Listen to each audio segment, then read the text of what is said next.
السلام عليكم ومرحبا بكم. موعد مباراة منتخب المغرب ومنتخب كندا في كأس العالم قطر 2022. قبل مشاهدة الفيديو فضلا وليس أمرا ادعمنا بلايك والاشتراك في القناة وتفعيل الجرس لكي يصلكم كل جديد كأس العالم 2022. شكرا لكم.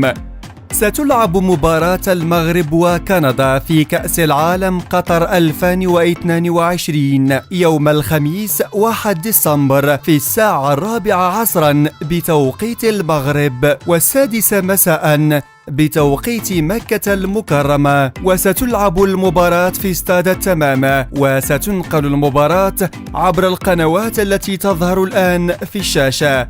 فضلا وليس أمرا، المرجو منكم دعمنا بلايك والاشتراك في القناة لكي تتوصلوا بآخر الأخبار عن كأس العالم قطر 2022. شكرا لكم.